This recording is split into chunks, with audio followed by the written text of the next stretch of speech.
Agama merupakan salah satu kekuatan paling besar yang pernah membentuk perjalanan peradaban manusia.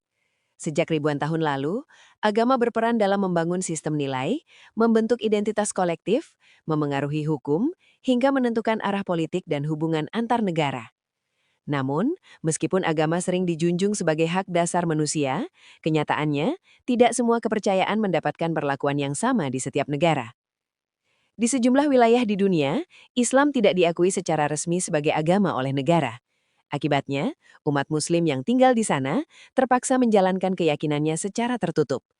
Tidak ada perlindungan hukum, tidak tersedia masjid resmi, pernikahan agama tidak diakui oleh negara, dan dalam beberapa kasus, praktik keagamaan secara terbuka justru dapat berujung pada hukuman.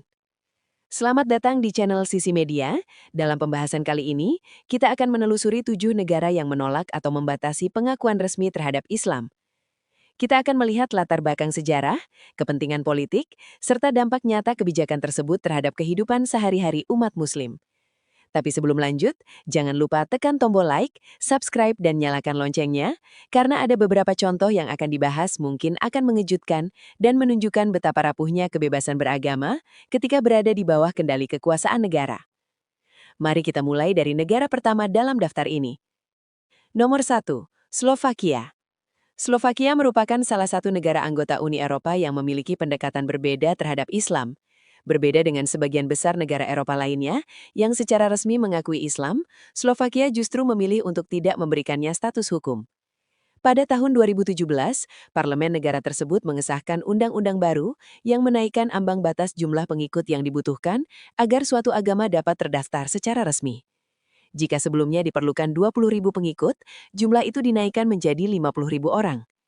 Masalahnya, jumlah umat Muslim di Slovakia diperkirakan tidak mencapai 5.000 jiwa. Dengan kata lain, secara matematis, umat Islam hampir mustahil memenuhi syarat tersebut.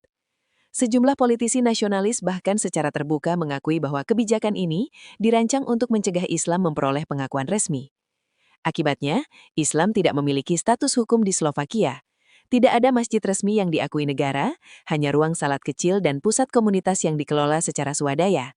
Pernikahan berdasarkan syariat Islam tidak dapat dicatatkan secara legal.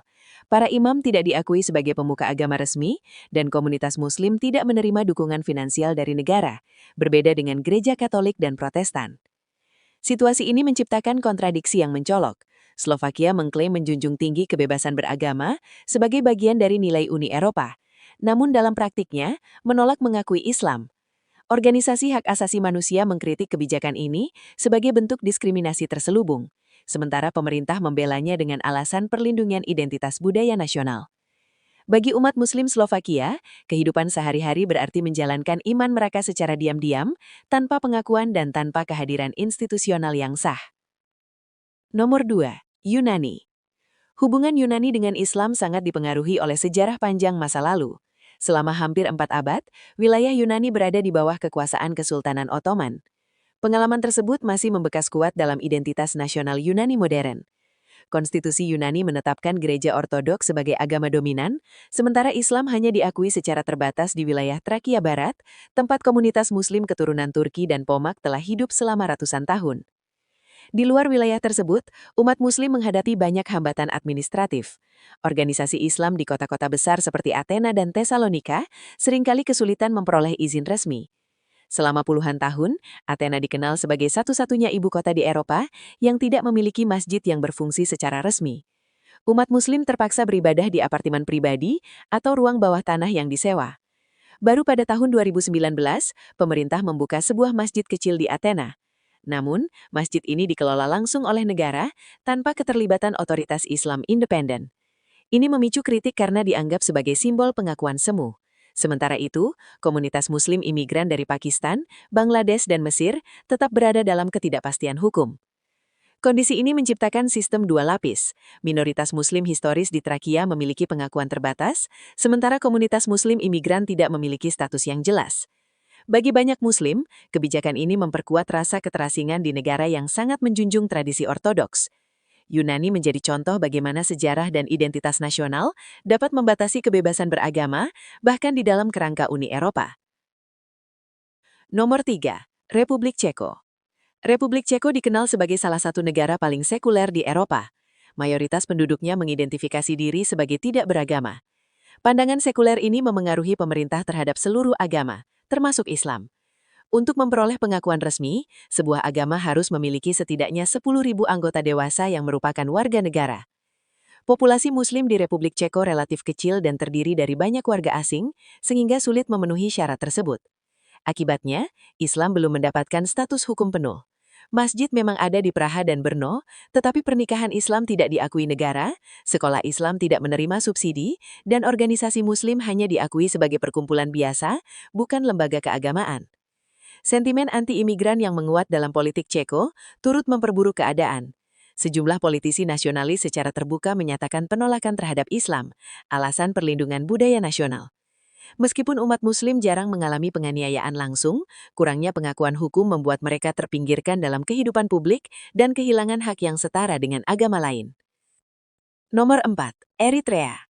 Eritrea sering disebut sebagai salah satu negara paling represif dalam hal kebebasan beragama. Pemerintah hanya mengakui 4 agama, salah satunya Islam Sunni. Namun pengakuan ini bersifat formalitas semata. Dalam praktiknya, negara mengontrol hampir seluruh aspek kehidupan keagamaan. Imam ditunjuk oleh pemerintah, khotbah diawasi, dan setiap aktivitas keagamaan di luar struktur resmi dianggap ilegal. Umat Muslim tidak diperbolehkan membentuk organisasi independen atau lembaga pendidikan Islam. Mereka yang mencoba beribadah secara mandiri, berisiko ditangkap dan dipenjara. Dengan demikian, meskipun Islam tercantum sebagai agama resmi, kebebasan untuk menjalankannya hampir tidak ada. Pengakuan negara hanya menjadi kedok untuk mengontrol dan membatasi. Laporan hak asasi manusia mencatat banyak kasus penahanan umat Muslim yang hanya ingin menjalankan ibadah secara bebas. Nomor 5. Laos. Laos adalah negara komunis dengan sistem satu partai yang membatasi ruang gerak agama. Buddhisme dipromosikan sebagai bagian dari identitas nasional, sementara beberapa agama lain diakui secara terbatas.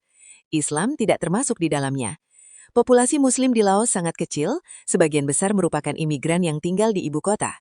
Tidak ada masjid resmi, tidak ada sekolah Islam, dan organisasi keagamaan yang diakui negara. Umat Muslim beribadah secara tertutup di rumah-rumah pribadi. Makanan halal sulit ditemukan, dan Islam tidak mendapatkan perlindungan hukum. Bagi umat Muslim, kondisi ini berarti hidup dalam ketidakjelasan dan keterbatasan. Banyak generasi muda akhirnya meninggalkan Laos demi menjalankan keyakinan mereka di negara lain. Nomor 6. Korea Utara. Korea Utara dikenal sebagai salah satu negara paling menekan kebebasan beragama. Ideologi negara menuntut kesetiaan mutlak pada kepemimpinan Kim. Semua agama dianggap ancaman. Islam tidak diakui sama sekali. Tidak ada masjid, tidak ada lembaga pendidikan Islam, dan tidak ada ruang legal untuk beribadah. Satu-satunya masjid di Pyongyang berada di dalam kompleks kedutaan besar Iran dan hanya digunakan oleh diplomat. Warga biasa dilarang masuk. Setiap praktik keagamaan dapat berujung pada hukuman berat. Islam seperti agama lainnya, sepenuhnya dihapus dari kehidupan publik. Kesaksian para pembelot menunjukkan bahwa banyak warga Korea Utara bahkan tidak mengetahui keberadaan Islam sebagai agama global. Nomor 7. Kuba. Kuba mengakui Katolik, Protestan, dan sejumlah kepercayaan Afro-Kuba, namun Islam tidak termasuk dalam daftar agama resmi. Populasi Muslim di Kuba relatif kecil dan terdiri dari mu'alaf dan imigran. Tidak ada masjid resmi, tidak ada sekolah Islam, dan pernikahan Islam tidak diakui negara. Umat Muslim berkumpul di pusat kultural, rumah pribadi atau kedutaan asing. Meskipun kebebasan beragama di Kuba meningkat dalam beberapa dekade terakhir, Islam tetap berada di pinggiran sistem hukum. Ketujuh negara ini menunjukkan berbagai cara negara dapat menolak atau membatasi pengakuan terhadap Islam, dari ambang batas hukum, warisan sejarah, hingga kontrol otoriter. Bagi umat Muslim, kebijakan ini berarti hidup dengan keterbatasan, tanpa perlindungan penuh atas keyakinan mereka. Hal ini mengajak kita merenungkan kembali makna kebebasan beragama dan betapa mudahnya hak tersebut hilang ketika negara menentukan agama mana yang dianggap sah.